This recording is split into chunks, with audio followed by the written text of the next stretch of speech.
Subscribe to our channel, Sin TV News, and press the bell icon for the latest updates.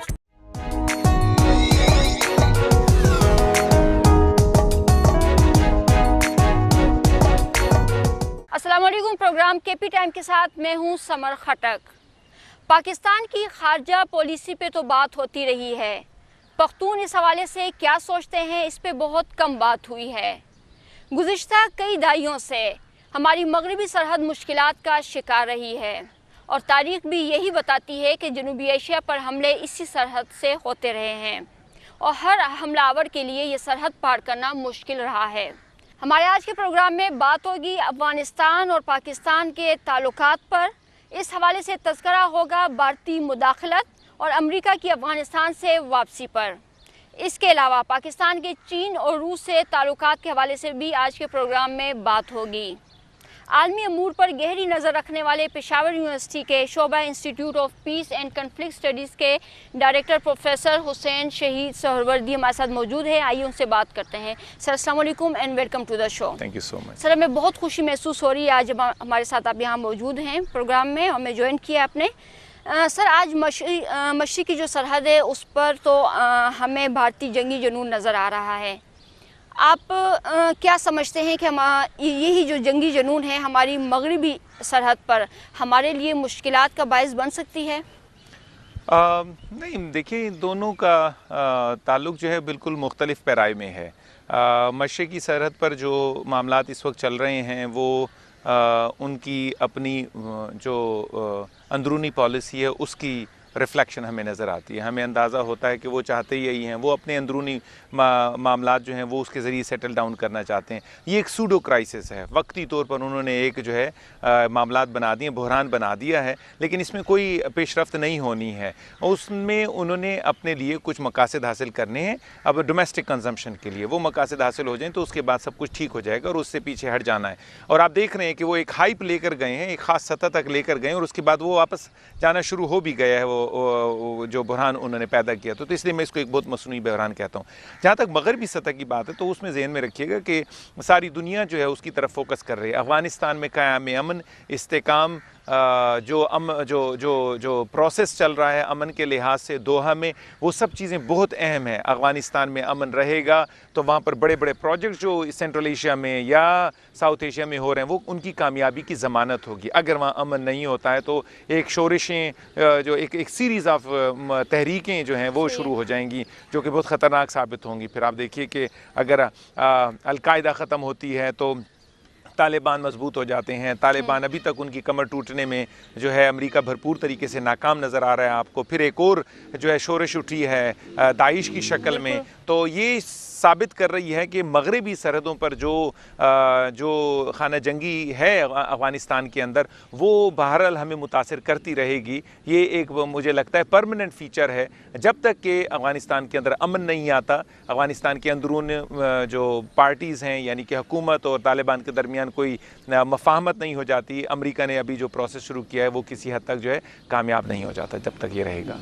Sir काफ़ी अरसे से ये एतराज़ जो पाकिस्तान है उसकी तरफ से ये एतराज़ उठ रहा है कि पाक अफ़गान सरहद पर जो कायम भारतीय हाई कमिश्नर है वो पाकिस्तान के अंदर कार्रवाइयों के लिए जो है वो इस्तेमाल हो रहे हैं। आप नहीं समझते कि रा और NDS जो है ये गठजोड़ है? रा और NDS का गठजोड़ तो एक बहुत पुरानी बात है। ये हकीकी बात है कि वो उनका एक तरह से नेक्सस डेवलप हो गया है। अफ़गानिस्तान ये समझता है कि हमारा उनके अंदरूनी मामलात में जो है मुदाखलत है। इस वजह से वो समझते हैं कि वो दुश्मन के साथ हमारे मिलकर जो है कोई ऐसी कार्रवाइयाँ करें जिससे कि पाकिस्तान को नुकसान पहुँचे। उनका ये ख़्याल है कि अफ़गानिस्तान में जो भी मनफी मामलात हो रहे हैं, काम हो रहे हैं, वो पाकिस्तान की वजह से हैं। इस हद तक बात आगे मैं जब भी अफ़गान जो इंतज़ामिया के लोग हैं उनसे इस्लामाबाद में या पेशावर में मिलता हूँ तो मैं उनसे कहता हूँ कि आपके मुल्क में अगर बारिश नहीं होती तो उसका भी आप इल्ज़ाम पाकिस्तान को देते हैं कि जी पाकिस्तान इससे ज़िम्मेदार है।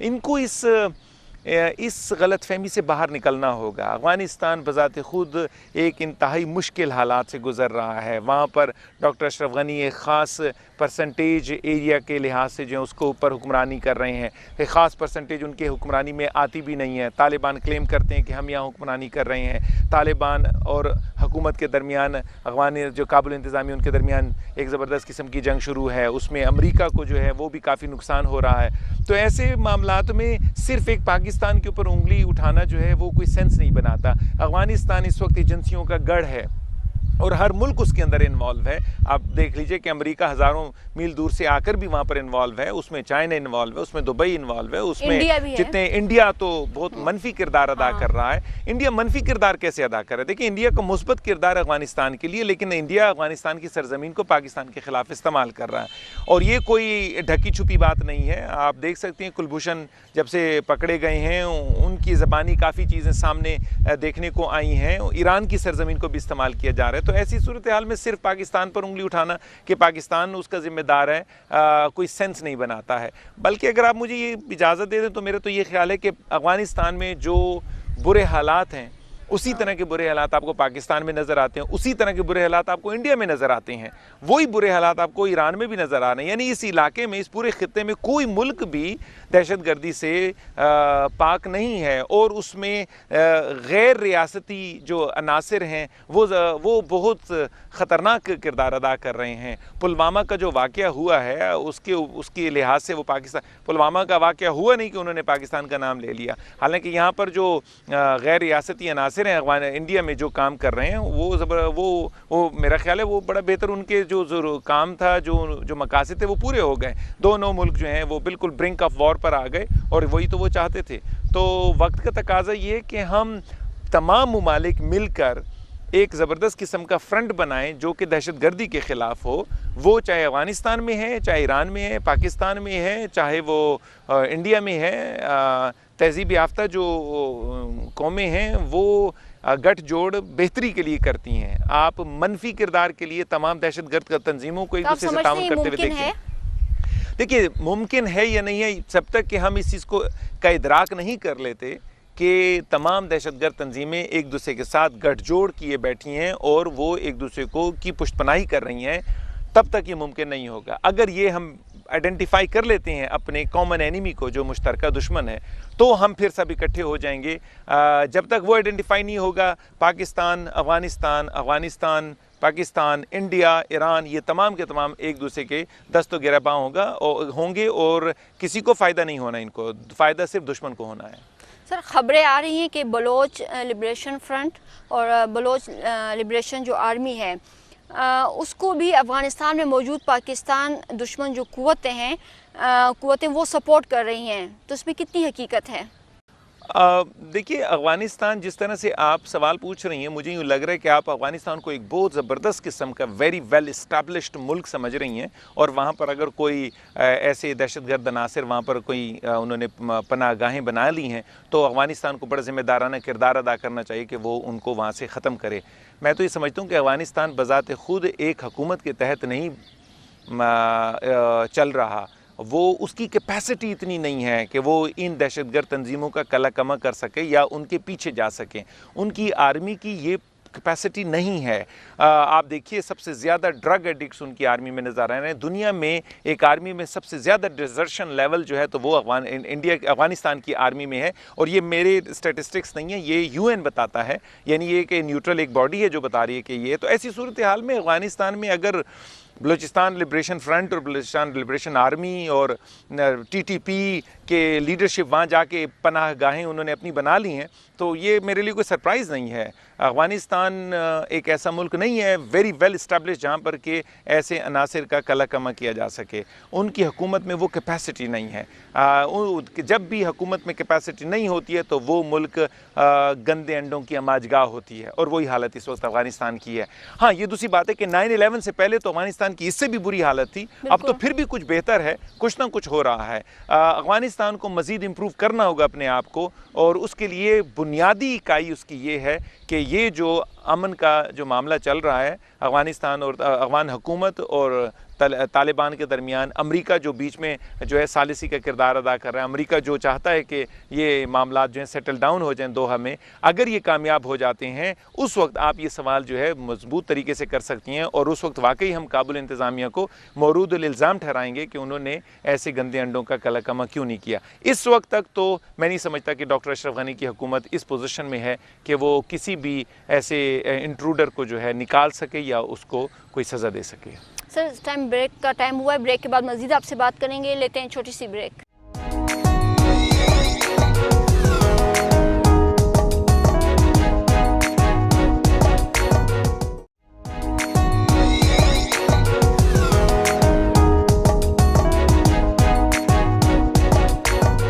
Welcome back. हमारे साथ मेहमान हैं हुसैन शहीद सोहरावर्दी साहब। सर आपने बोला था कि 9/11 से पहले अफ़गानिस्तान में जो थे हालात बहुत ख़राब थे। आप नहीं समझते जब तालिबान की वहाँ हुकूमत थी उस वक्त कुछ बेहतरी थी या स्टेबल था? देखिए अफ़गानिस्तान में जब तालिबान की हुकूमत थी स्टेबिलिटी की सर बात फ़र्द वाहिद की हुकूमत थी ना? जी बिल्कुल। तो स्टेबिलिटी मैं वही कह रहा हूँ ना कि आप स्टेबिलिटी किस कॉन्टेक्स्ट में कह रही हैं। अफ़गानिस्तान एक बिल्कुल ही अकेला किया गया मुल्क था जिसे हम अंग्रेज़ी में आइसोलेशन कहते हैं। मज़हब के नाम पर हुक्मरानी हो रही थी, किसी को बोलने की ज़्यादा आज़ादी और इजाज़त नहीं थी, बहुत सख्ती वहाँ पर की गई थी और उस वजह से लोगों को दबा कर रखा गया था। हाँ अमन तो था। तो मैं जब भी अपने अफ़गान भाइयों से ये बात करता हूँ कि अफ़गानिस्तान में तालिबान के हुकूमत के दौरान काफ़ी अमन था, तो वो जवाब देते हैं कि अमन तो कब्रिस्तान में भी होता है, तो आप उस किस्म का अमन चाहते हैं। ये बात ऐसी है जो कि बुनियादी इकाई है। कहीं पर भी तहज़ीब याफ्ता कौमें जब रहती हैं तो उन्हें बोलने की आज़ादी दी जाती है, उनको किसी भी किस्म के जो मामलात हैं उनमें वो हुकूमत पर तनकीद कर सकते हैं, हुकूमत को ज्वाइन कर सकते हैं। लेकिन उस ज़माने में ऐसा नहीं था। फ़र्द वाहिद की हुक्मरानी थी, एक ही पार्टी की हुक्मरानी थी और वो पार्टी भी पॉलिटिकल नहीं थी। यानी अभी भी तालिबान जो है वो एक पॉलिटिकल पार्टी के तौर पर सामने नहीं आ रहे, वो एक अस्करी जो है अस्करी क़ुव्वत के तौर पर सामने आ रहे हैं। तो मैं ये समझता हूँ कि ये जो दोहा प्रोसेस अगर कामयाब हो जाता है तो मैं ये एक्सपेक्ट करता हूँ कि ये तालिबान की जो अस्करी क़ुव्वत है ये बदल जाएगी एक सियासी तहरीक में और फिर उसके बाद जो है वो हुक्मरानी शुरू करेंगे या हुक्मरानी में अपना जो है हिस्सा जो है जो उनको दिया जाएगा वो उसको उस तरीके से लेंगे, नए कॉन्सेप्ट के साथ सामने आएंगे। अगर वो नहीं आते हैं, जो 96 वाले थे वो तालिबान उससे डिफरेंट होंगे। देखिए अगर वो 96 वाले बनकर वापस आते हैं तो ये अफगानिस्तान उस ज़माने के ये अफगानिस्तान जो आज का ये उस ज़माने की हुक्मरानी के लिए बिल्कुल तैयार नहीं है। ये अफगानिस्तान बहुत लिबरल है, बहुत ब्रॉड माइंडेड है, इसके ऊपर बहुत ज़्यादा ट्रिलियंस ऑफ डॉलर्स का खर्चा हो चुका है, लोगों को एहसास हो गया है, रियासत बन चुकी है। थोड़ी देर पहले मैंने जो तनकीद की थी उसके मुकाबले में मैं ये बात एक हकीकत के तौर पर आपको बता रहा हूँ। अफगानिस्तान ऐसा मुल्क नहीं रहा जो 9/11 से पहले था, अब वो एक इस्टेब्लिश्ड मुल्क बन गया है और ऐसी सूरत हाल में कोई भी सख्त मज़हब की बुनियाद पर अगर हुक्मरानी करने आता है तो वो मुँह की खाएगा, वो किसी सूरत में बेहतर नहीं करेगा। लेकिन इसके साथ साथ आप देखें तालिबान का एटीट्यूड भी काफ़ी नरम हुआ है। यानी देखें पहले वो बात करने को नहीं तैयार थे, अब वो बात करने को तैयार हैं। पहले वो पोलियो वैक्सीनेशन के बिल्कुल हक में नहीं थे, अब वो उस के हक में भी आ गए। पहले वो ये समझते थे कि किसी सूरत में भी हम अलकायदा से अपने आप को अलहदा नहीं करेंगे, उन्होंने अलकायदा से अपने आप को अलहदा कर लिया है। तो ये चीज़ें शो करती हैं कि तालिबान के रवैये में भी काफ़ी लचक आई है। ठीक है सर, हमारी अफ़गानिस्तान के साथ 2600 किलोमीटर लंबी एक सरहद है। फेंसिंग का काम जो है वो बहुत मुश्किल है। जब तक ये काम हो हम अपनी जो सरहद है उसको कैसे मजबूत कर सकते हैं? देखिए सबसे पहली बात तो ये है कि अपनी सरहद की मजबूती में जो बॉर्डर मैनेजमेंट के मुख्तलिफ जो कवायद हैं उनको तो बहरहाल लाजमी तौर पर हमें उनका नफाज ज़रूरी है। एक ज़माने में पाकिस्तान और अफ़गानिस्तान के दरमियान बॉर्डर थी नहीं और वो कल्चरल लेवल पर या सोशल लेवल पर या इलाकाई लिहाज से जो है हमने इसको खुला छोड़ा हुआ था। दहशतगर्दी के बाद ये चीज़ें बहुत ज़्यादा ख़राब हो गई हैं और हम इनको कंट्रोल नहीं कर पा रहे हैं। तो ऐसी सूरत में बॉर्डर मैनेजमेंट की फेंसिंग के बगैर जो है बॉर्डर वो महफूज नहीं हो सकता, ये मुमकिन नहीं है। अभी ये ज़रूरी है कि कोई शख्स भी अफ़गानी पाकिस्तान आना चाहते हैं, पाकिस्तानी अफ़गानिस्तान जाएगा तो उसको पासपोर्ट रखना होगा, उसको वीज़ा लेना होगा, उसको जो प्रॉपर गेट्स हैं उनसे गुजरना होगा। कोई भी जगह ऐसा नहीं हो सकता कि वहाँ से वो मादर पिदर आज़ाद गुजर जाए। लेकिन ऐसा है कि कुछ गाँव ऐसे हैं जिनका आधा हिस्सा अफ़गानिस्तान में आधा पाकिस्तान में, उनके लिए स्पेशल कार्ड्स होने चाहिए कि वो वहाँ से वो उसको बिल्कुल अपने तय रखें। लेकिन बॉर्डर को फेंस किए बगैर, इन मैनेजमेंट्स के बगैर, गेट्स लगाए बगैर, एंट्री पॉइंट्स के बगैर, पासपोर्ट और वीज़े के बगैर अगर ये समझते हैं हम कि ये मैनेज हो जाएगा, तो ऐसा नहीं है। देखिए, extreme problems need extreme solutions. Afghanistan Pakistan border has become an extreme problem, तो इस वजह से हमें मजबूरन उसके लिए एक एक्सट्रीम सोल्यूशन देना पड़ रहा है। वैसे भी अगर आप देख लें, इस वक्त जिसमें कि हम रह रहे हैं, कौन सा ऐसा मुल्क है जो बगैर पासपोर्ट के आपको अपने मुल्क में दाखिल होने देगा, बगैर वीज़े के अपने मुल्क में दाखिल होने। बहरहाल मैनेजमेंट करनी है बॉर्डर्स की, और उसके लिए इस तरह के इकदाम वक्त की ज़रूरत है। आपने समझे जो पाकिस्तान में मौजूद हैं ये अफ़गानी, ये दहशतगर्दी का बायस हैं? मैं इस चीज़ से इख्तलाफ करता हूँ। पाकिस्तान में मौजूद अफ़गानी दहशतगर्दी का बायस नहीं है। पाकिस्तान में मौजूद जो अफ़गानी हैं, वो उनकी तीसरी जनरेशन यहाँ पर पैदा हो चुकी है, पल बढ़ रही है, वो पाकिस्तान में मिक्सअप हो गए हैं। दहशतगर्दी का जो मामला है वो दहशतगर्द के लिहाज से है, यानी वो सहूलतकार बन जाते हैं। हमें ये भी पता चला है, ऐसी भी कोई चीज़ें नहीं हैं। वो लोग यहाँ रह रहे हैं, उनके बच्चे हैं, उनके ख़ानदान यहाँ रह रहे हैं, वो उस वजह से ज़्यादा मसरूफ़ हैं। हमें उस तरफ फोकस करना चाहिए जहाँ से कि दहशतगर्द इस मुल्क के अंदर दाखिल होता है या वो यहाँ पर मौजूद रहा है और एकदम से जो है सर उठा लेता है। हमें उसकी तरफ फोकस करना होगा। उसके लिए इंटेलिजेंस ज़रूरी है। आप तमाम रिफ्यूजीज़ को मुल्क से निकाल दें, चाहे वो अफ़गानी है या किसी और कौमियत के हैं, मेरा नहीं ख्याल कि इससे कोई फ़र्क पड़ने वाला है। बाय द वे, अभी तक भी बहुत ज़्यादा रिफ्यूजीज़, मतलब लाखों की तादाद में पाकिस्तान ने पिछले 2-3 सालों में निकाल दिए हैं, और पेशावर में तो हमें नज़र आ रहा है कि रिफ्यूजीज़ काफ़ी ज़्यादा निकाल दिए गए हैं। उसके बावजूद दहशतगर्दी के वाक़यात क्यों होते हैं? तो ये मुझे लगता है कि मासूम लोग हैं जिनको हमने निकाला है, ये तो आइडेंटिफाइड थे। असल बात वो है जिनकी शनाख्त नहीं है, वो यहाँ पर रह रहे हैं और वो हमारी कौम के मुस्तकबिल से, उनकी किस्मतों से खेल रहे हैं। वो हैं जो कि पकड़े जाने के काबिल हैं। इनको एक मखसूस जगह नहीं देनी चाहिए थी जैसे ईरान में है? बिल्कुल आप ठीक कह रही हैं, ये होना चाहिए था, दिया था शुरू में। यहाँ पर पेशावर में कच्चा गड़े एक जगह है, वहाँ पर ज़्यादातर इनको वहीं तक महदूद किया गया था। बाद की हुकूमतों ने इस चीज़ को बहुत लाइट लिया, इनको मिक्सअप कर लिया पूरी सोसाइटी में। ये तो हुआ है, ये तो लॉन्ग टर्म पॉलिसीज़ और स्ट्रैटेजीज़ होनी चाहिए थी, जिसमें कि पाकिस्तान को इतना ज़्यादा कामयाब ना हो सका, और आज हम उस चीज़ को भुगत रहे हैं। देखा जाए तो तालिबान के बाद दाइश भी पाकिस्तान के लिए बहुत बड़ा ख़तरा है। जो अफ़गान तालिबान है, अमेरिका के दरमियान जो कतर में होने वाले मुज़ाकरात है, उस हवाले से ये खबरें भी सामने आ रही हैं कि तालिबान अमेरिका जो अमेरिकन फोर्सेस है उसके अफ़गानिस्तान से वापसी के बाद दाइश के ख़िलाफ़ काम करने के लिए भी तैयार हैं। क्या ये मुमकिन है? तालिबान और दाइश दोनों बिल्कुल एक दूसरे के अपोजिट हैं। ये दो तलवारें एक नियाम में नहीं रह सकती हैं, ये मुमकिन नहीं है। 2014 और 15 में अफ़गानिस्तान के बॉर्डर एरियाज़ में इन दोनों के दरमियान घुमसान की जंग हुई है, जिसमें कि रिपोर्ट्स ये हैं कि 1500 अफराद इसमें मरे हैं। यानी तालिबान और दाइश बिल्कुल एक दूसरे की ज़िद हैं, ये मुमकिन नहीं है। और एक बात, दूसरी बात, इन दोनों का एजेंडा बहुत मुख्तलिफ है। दाइश एक ग्लोबल एजेंडा के साथ आए हैं, वो चाहते हैं कि दुनिया में जहाद का कॉन्सेप्ट हो, दुनिया में हमारा जो है मुसलमान के लिए खैर हो। तालिबान का एजेंडा बहुत लोकल है, वो अफ़गानिस्तान की बात करते हैं। वो कहते हैं कि अफ़गानिस्तान से फ़ॉरेन फोर्सेस को निकाला जाए, वो समझते हैं कि अफ़गानिस्तान के लिए ही हो। तो मैं समझता हूँ कि दाइश का अगर इस वक्त भी, और अगर तालिबान जो हुकूमत में कोई ना कोई हिस्सेदार बन जाते हैं, तो उसके बाद भी किसी सूरत में भी दाइश को बर्दाश्त नहीं करेंगे अफ़गानिस्तान में। और अगर वो रहेंगे तो वो फिर इसी तरह से रहेंगे कि दहशतगर्द तंजीम जो कि तालिबान की जो उनकी कमीनगाह हैं उनको टारगेट करेंगे। अदरवाइज़ इन दोनों में बहुत फ़र्क है।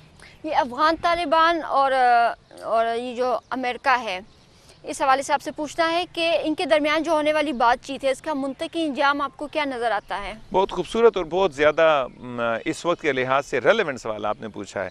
जो मामला चल रहे हैं, देखिए पूरा जो अफ़गानिस्तान का मामला है वो 3 साइकिल्स में, 3 दायरों में बयान किया जा सकता है। सबसे अंदरूनी दायरा अफ़गानिस्तान में जो झगड़े की वजह है वो है मुख्तलिफ नस्ली गिरोह, पश्तून नॉन पश्तून के लिहाज से इनके दरमियान बहुत ज़्यादा इख्तलाफात हैं, उन इख्तलाफात का ब्रिज करना और इनके दरमियान हारमोनी पैदा करना बहुत ज़रूरी है। दूसरा दायरा जो है वो हुकूमत और तालिबान के दरमियान है। वो हमेशा एक दूसरे से औड़ रहे हैं, जब तक इनके दरमियान जो है वो कोई मामलात बेहतर नहीं होते हैं ये मुज़ाकराती अमल ठीक नहीं होगा। और तीसरा आखिरी दायरा जो है वो है अमरीका, यानी कि जो बाहर से आए हुए लोग हैं और फिर तालिबान के दरमियान मुज़ाकरात। बदकिस्मती ये है कि वो जो सबसे आखिरी दायरा है वो पहले हो रहा है और हम सब लोगों ने बड़ी उम्मीदें लगा रखी हैं कि जो ही ये अमेरिका और तालिबान के दरमियान एग्रीमेंट हो जाएगा तो बस अफ़गानिस्तान डेंडी डेंडी और अमन होगा और जनाब कमाल हो जाएगा और दूध और शहद की नहरें अफ़गानिस्तान में बहने लग जाएंगी। ये बिल्कुल गलत है। इनका एग्रीमेंट हो जाएगा, उसके बाद आप देखेंगे कि अमेरिका अगर चला जाता है यहाँ से और दरमियानी और अंदर का दायरा अगर ये मुकम्मल नहीं होता है, यहाँ पर एक दफ़ा फिर खाना जंगी शुरू होने वाली है। वक्त का तकाजा ये है कि जितने भी अफ़गानिस्तान में जो पश्तून नॉन पश्तून इख्तलाफात हैं, इन तमाम को पहले बिठाकर इनके दरमियान इख्तलाफात को ख़त्म किया जाए। दूसरे नंबर पर फिर पश्तो जो तालिबान है उनका जो काबुल इंतज़ामी है उनके दरमियान मुज़ाकरा करवाया जाए ताकि वो एक इख्तलाफात जो हैं वो ख़त्म कर सकें एक दूसरे के ख़िलाफ़। फिर उसके बाद तीसरे दायरे का नंबर आएगा और अमेरिका बीच में आएगा। यहाँ पर तो ये हो रहा है कि अमेरिका तालिबान से मुज़ाकरात कर रहा है और वो समझ रहा है कि जी ये कामयाब हो जाते हैं और हम यहाँ से चले जाएंगे, लेकिन वो दो दायरे छोड़कर जाएगा। वो है एक पश्तून नान पश्तून का और दूसरा हुकूमत और तालिबान के दरमियान। अगर ये दो दायरे किसी भी मंतक के अंजाम तक नहीं पहुँचते और इनके दरमियान मुज़ाकराती अमल नहीं होता, याद रखिए मुझे लगता है और मुझे डर है कि अफ़गानिस्तान एक दूसरी खाना जंगी का इंतज़ार कर रहा है, अमेरिका अगर यहाँ पर चला जाता है। जब तक पश्तून नान पश्तून के दरमियान ब्रिज नहीं हो जाता, उनके दरमियान मुज़ाकरात नहीं हो जाते, अमन नहीं हो जाता, जब तक काबुल इंतज़ामिया और तालिबान के दरमियान अमन नहीं हो जाता, अमेरिका का अफ़गानिस्तान से जाना अफ़गानिस्तान की जड़ें खोदने के बराबर है। ये बहुत ज़्यादा ख़तरनाक होगा अफ़गानिस्तान के क़याम अमन के लिए, अफ़गानिस्तान के इस्तेहकाम के लिए। सर इस पर मज़ीद बात करेंगे, अभी ब्रेक का टाइम हुआ है, लेते हैं एक छोटी सी ब्रेक।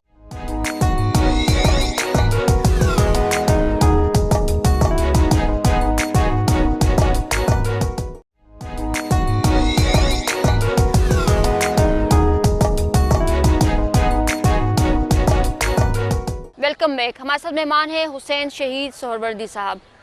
सर आप क्या समझते हैं कि अमरीकी फ़ोर्सेस अगर अफ़गानिस्तान से वापस चली जाती है तो सूरत हाल 80 की दहाई वाली नहीं बन जाएगी? अमरीकी फ़ोर्सेस का यहाँ से जाना उसकी कुछ कंडीशंस होनी चाहिए। अगर तो अमेरिका इसी तरीके से चला जाता है तो वो वाकई सूरत हाल पुरानी हो जाएगी। और उसकी वजह यही है कि जितने भी पड़ोसी ममालिक हैं किसी न किसी तरीके से उनके स्टेक्स इन्वॉल्व हैं अफ़गानिस्तान में, और वो उनकी जो अनड्यू इंटरफेरेंस है और इस तरीके से अफ़गानिस्तान के अंदरूनी मामलात में जो मुदाखलत है वो लैशबैक करेगी और वो काफ़ी नुकसानदेह साबित होगी। लिहाजा ज़रूरत ये है कि नंबर एक तो ये कि अफ़गानिस्तान के लिए ख़ास हर साल के लिहाज से जो है कोई फाइनेंसिंग की जाए कि इसको अपने पाँवों पर खड़ा होने में मदद दी जाए। नंबर दो बात, इसकी जो कमज़ोर आर्मी है ये बहुत इंपॉर्टेंट है कि इसकी आर्मी को मजबूत किया जाए। इसकी जो सिक्योरिटी एजेंसीज़ हैं जिसमें कि Afghan national army, Afghan national police, ये तमाम चीज़ें आती हैं, इनको मजबूत किया जाए ताकि लॉ एंड ऑर्डर सिचुएशन जो है उसको बेहतर शक्ल में जो है रखा जा सके। और तीसरी बड़ी इंपॉर्टेंट चीज़ जो है वो मैं अर्लियर आपको बता चुका, वो जो कि सबसे ज़्यादा इंपॉर्टेंट है, और वो ये है कि जहाँ पर भी इख्तलाफात हैं पश्तून्स और नान पश्तून्स के, उनको ब्रिज किया जाए, उनके दरमियान एक फार्मूला जो है वो लाया जाए जिसके तहत कि ये शेयर किया जाए कि सर ये इख्तलाफात, सॉरी आपकी बात काट रही हूँ, इख्तलाफात जो आपके पश्तून नॉन पश्तून ये तो सदियों से चलते आ रहे हैं। देखिए इसी वजह से तो अफ़गानिस्तान इख्तलाफात की जगह अमाजगाह, जंगों की अमाजगाह रहा है। अफ़गानिस्तान कभी भी स्टेबल नहीं रहा है। जब अफ़गानिस्तान स्टेबल था 1920 से लेकर 1970s तक, तब भी उसके दरमियान ये चीज़ें अंदर ही अंदर वो कहते हैं सुलग रही थी, और फाइनली क्या हुआ, एकदम से वो फट पड़ा है। तो मैं तो ये कह रहा हूँ कि इसको परमानेंटली अगर हमने मसले का हल निकालना है तो हमें देखना, अभी आप देख लीजिए पिछले इलेक्शन में जो है डॉक्टर अशरफ गनी और डॉक्टर अब्दुल्ला के दरमियान जो प्रेसिडेंशियल इलेक्शन हुआ है उसमें प्योरली पश्तून नान पश्तून के नाम पर वोट कास्ट हुआ है। आप उसमें देख लें कि दोनों में से किसने कितने वोट लिए हैं, और अगला वोट इलेक्शन आने वाला उसमें भी यही होने वाला है। यानी पश्तून के नाम पर लोग हर सूरत किसी सूरत में कंप्रोमाइज़ करने को तैयार नहीं है, और यही हालत नान पश्तून्स की है। तो अगर ये ब्रिज हो जाता है तो चीज़ें बेहतर हो जाएंगी, अदरवाइज़ मामलात वैसे के वैसे रहेंगे। अच्छा सर, एक तरफ अमेरिका की इंडिया के साथ गुर्बत, दूसरी तरफ जो है पाकिस्तान और चाइना के ताल्लुकात, ख़ास तौर पे सीपेक, मुस्तकबिल कैसा देखते हैं आप? देखिए, मुस्तकबिल पाकिस्तान इस इलाके में इक़्तिसाद का है और उसमें इख्तिलाफ़ात जो हैं वो पाकिस्तान और अमेरिका के बहुत ज़्यादा हैं और हो गए हैं। अभी भी आप देख लीजिए, पाकिस्तान और इंडिया के दरमियान जो ये का बहरान उठा है तो उसमें अमेरिका ने खुलकर पाकिस्तान की हिमायत नहीं की। उन्होंने पुलवामा का जो वाक़या हुआ उसकी मज़म्मत की, लेकिन पाकिस्तान की फ़साई हदूद की जो खिलाफ वर्जी इंडिया ने की और उसने खुले बंदों उसको माना, वो किसी सूरत में भी अमेरिका ने उसकी मज़म्मत नहीं की है। फिर उसके बाद के भी मामलात जो हैं उसमें अमेरिका खुलकर सामने नहीं हुआ, अनलेस एंड अनटिल उनको ये अंदाज़ा हो गया कि पाकिस्तान किसी भी किस्म की ऐसी जो कोई ख़तरनाक मूव इंडिया करता है, पाकिस्तान उसका मुँह तोड़ जवाब देगा। अमेरिका ने एकदम से बीच में आकर जो दोनों के दरमियान जो है वो जो ये सेटल डाउन किया है सब चीज़ों को। लेकिन मेरा ये ख्याल है कि अमेरिका पाकिस्तान के दरमियान ताल्लुकात आने वाले वक्त में कोई अच्छे नहीं हैं। उसके मुकाबले में पाकिस्तान इस वक्त बहुत बेहतर जा रहा है कि वो चाइना के साथ ताल्लुक़ में रहे।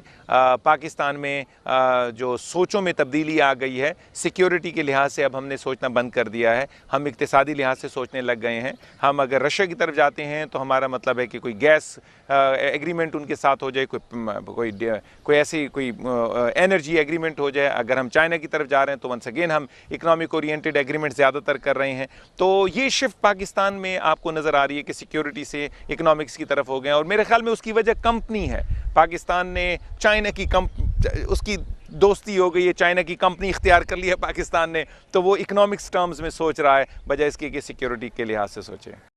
अच्छा सर, अमेरिका आज तक दुनिया का वाहिद सुपर पावर रहा है। पाकिस्तान, चीन और रशिया और इसी तरह हम ख्याल जो दूसरे ममालिक हैं, मुस्तकबिल में ये इनके लिए कोई चैलेंज नहीं बन सकते? पाकिस्तान, चीन और रशिया, पाकिस्तान का देखिए नॉर्मली जब देखा जाए तो कोई भी मुल्क अपने इलाके में अपने आप को अकेला नहीं करेगा। पाकिस्तान की तारीख़ भरी हुई है कि पाकिस्तान ने इलाके में दुश्मनों को पाला है और सात समंदर पार जाकर जो है किसी दोस्त को रखा है, और वो दोस्त मुश्किल वक्त में पहुंचते पहुंचते में काफ़ी लेट हो गया है। तो मैं तो ये समझता हूँ कि जो इस वक्त हो रहा है पाकिस्तान इस इलाके में, कि पाकिस्तान चाइना के ज़्यादा करीब हो रहा है, पाकिस्तान रशिया के ज़्यादा करीब हो रहा है, ये तो बड़ा फितरी अमल है। ये तो वो चीज़ है जो पाकिस्तान को बहुत पहले कर लेनी चाहिए थी।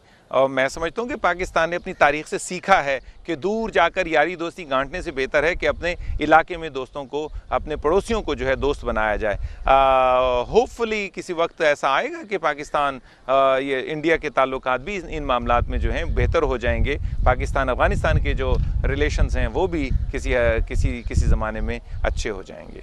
सर, अमेरिका और जो पाकिस्तान है, मुस्तकबिल में इन दोनों के ताल्लुकात कैसे देखते हैं? देखिए, मुस्तकबिल करीब में तो कुछ ताल्लुकात अच्छे होते नज़र नहीं आ रहे हैं। अमेरिका हमेशा पाकिस्तान को हिंदुस्तान की अदसे से देखता है और वो पाकिस्तान के साथ डायरेक्ट ताल्लुक़ नहीं रख पा रहा है, उसमें वो बुरे तरीके से नाकाम हो रहा है। अगर दूसरी तरफ आ जाएं तो वो फिर पाकिस्तान को अफ़गानिस्तान के अदसे से देखता है। पाकिस्तान को इन अदसों से देखने से अगर अमेरिका आज़ाद हो जाए तो ताल्लुकात बेहतर हो सकते हैं, और इस वक्त अमेरिका किसी सूरत में भी पाकिस्तान को इंडिपेंडेंटली ट्रीट करने के लिए तैयार नहीं है। पाकिस्तान का भी कुछ यही मसला है।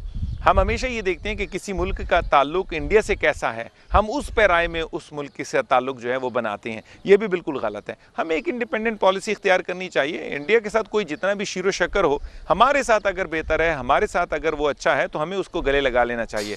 ये चीज़ें जब तक जारी रहेंगी, यानी ये अदसे की सियासत, तब तक इन आज़ादाना ताल्लुक जो है दो मुल्कों के दरमियान बेहतर शेप में नहीं बन पाएगी। नई हुकूमत आई है, पाकिस्तान तहरीक-ए-इंसाफ, और पहली दफ़ा इनको चांस मिला है। आप क्या समझते हैं इनकी खारजा पॉलिसी पे, किस तरह इनके इक़दामात को किस तरह देख रहे हैं आप? देखिए, एक तो ये है कि मुझे ये चीज़ पहली बार पुराने पाकिस्तान से आपको डिफरेंट लग रहा है? चंद चीज़ें हैं जो कि मुझे तब्दीली के नाम पर मुझे लग रहा है कि कुछ हो रहा है वाकई। एक तो ये है कि मैं पहली बार देख रहा हूँ कि हुकूमत और अस्करी क़यादत एक पेज पर हैं, उनका एजेंडा एक ही है, वो दोनों बिल्कुल एक ही बात कर रहे हैं। जो इमरान खान कह रहे हैं, जो हमारी अस्करी क़यादत कह रही है, वो दोनों एक ही चीज़ हैं। पहली बार मुझे ये लग रहा है कि अस्करी क़यादत हुकूमत के साथ बिल्कुल शाना बशाना खड़ी हुई। इससे पहले मुझे हमेशा दोनों की पॉलिसीज़ में इख्तिलाफ नज़र आता था, यानी कि GHQ एक बात कर रहा है और जो प्राइम मिनिस्टर हाउस है वो कोई दूसरी बात कर रहा है, और अंदर ही अंदर उनके इख्तिलाफात। एक तो ये हो गया। दूसरी बात मुझे जो नज़र आ रही है वो ये कि अस्करी क़यादत इस वक्त इक़्तिसाद की तरफ काफ़ी ज़ोर दे रही है, यानी वो ये चाहते हैं कि पाकिस्तान की सिक्योरिटी इक़्तिसादी लिहाज से ज़रूरी है। ये चीज़ बड़ी इंटरेस्टिंग है, ये मुझे पहली बार वहाँ तब्दीली उनके अंदर नज़र आ रही है। और यही चीज़ जो है फिर वज़ीर आज़म पाकिस्तान जो इस वक्त हैं वो उसको फोकस कर रहे हैं, ज़्यादा से ज़्यादा ताल्लुकात इक़्तिसाद के नाम पर जो है दुनिया से कर रहे हैं। जब से ये हुकूमत में आए मुझे कोई वेपन्स डील नज़र नहीं आ रही है मुल्कों के दरमियान। हाँ, अलबत्ता फाइनेंशियल असिस्टेंस आ रही है पाकिस्तान की, या उनके साथ कोई ऐसे एग्रीमेंट्स हो रहे हैं जिसमें कि हम उनको असिस्ट करेंगे, वो हमें असिस्ट करेंगे, मुल्कों के दरमियान ये चीज़ें चल रही हैं। तीसरी जो बड़ी इंपॉर्टेंट चीज़ मुझे नज़र आ रही है वो ये है कि पाकिस्तान फ़ॉरेन पॉलिसी के लिहाज से वज़ीर आज़म ख़ुद आगे बढ़ रहे हैं। इससे पहले तो खैर बहुत बड़ा डिज़ास्टर था कि 4.5 साल तक तो पाकिस्तान का वज़ीर ख़ारजा ही नहीं था, और जब वो वज़ीर ख़ारजा आता भी है तो वो बिल्कुल एक लेम डक की तरह काम करता है, कोई एक्टिव उसका जो है कोई किरदार नहीं है ख़ारजा पॉलिसी में। तो ये चीज़ भी है कि समहाउ इस वक्त पाकिस्तान की ख़ारजा पॉलिसी काफ़ी रोबस्ट है, काफ़ी प्रोएक्टिव है। मैं आइंदा आने वाले वक्त में पाकिस्तान की ख़ारजा पॉलिसी को बहुत ज़्यादा एक्टिव देख रहा हूँ। सर, हमारे वज़ीर ख़ारजा ने अफ़गानिस्तान का भी दौरा किया हुआ है, क्या लेके आए वहाँ से? देखिए, अफगानिस्तान और पाकिस्तान के दरमियान बुनियादी जो इख्तिलाफ देखा जाए पिछले कई सालों में उनके साथ हमारे बहुत इख्तिलाफात रहे हैं, लेकिन नई हुकूमत आई है और नई हुकूमत वहाँ पे हमारे वज़ीर ख़ारजा ने विज़िट भी किया है वहाँ पे, तो आप क्या समझते हैं कि अफ़गानिस्तान से क्या लेके आए हैं वो? देखिए, अफ़गानिस्तान से अगर कुछ लाया जा सकता है या उसको दिया जा सकता है तो वो सिर्फ़ और सिर्फ एतमाद है। इस वक्त हुकूमत पाकिस्तान और अफगानिस्तान के दरमियान एतमाद सुनना चाह रही थी, क्या वाकई एतमाद लाए हैं? नहीं, ऐसा नहीं है, ये वक्त लगेगा। अफगानिस्तान को पाकिस्तान से बहुत ज़्यादा शिकायतें हैं, पाकिस्तान को अफगानिस्तान से बहुत ज़्यादा शिकायतें हैं। ये दोनों शिकायतें कैसे दूर होंगी? देखिए, शिकायतें तब दूर होंगी जब वाकई वो जो शिकायतें हैं उनका सद्देबाब किया जाए। दोनों करेंगे।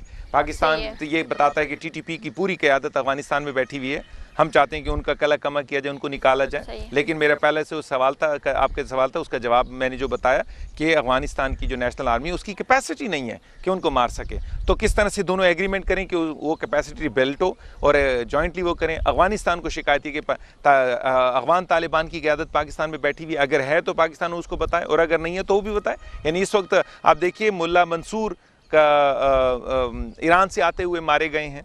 इस वक्त भी जबकि आप और मैं बात कर रहे हैं, अफगान जो तालिबान है उनकी ज़्यादातर क़यादत की जो अमाजगाहें हैं वो ईरान में नज़र आ रही हैं, और ये बात साबित हो गई है। तो ऐसी सूरत हाल में ये जो इख्तिलाफात हैं ये गलतियों की बुनियाद पर हैं, इनको करीब बैठना होगा, गलतियाँ एक दूसरे की दूर करनी होंगी, अनबाइसली सोचना होगा। एतमाद की फ़ज़ा जिस दिन कायम होगी आप देखेंगे कि दोनों के दरमियान ताल्लुकात और ज़्यादा बेहतर होंगे।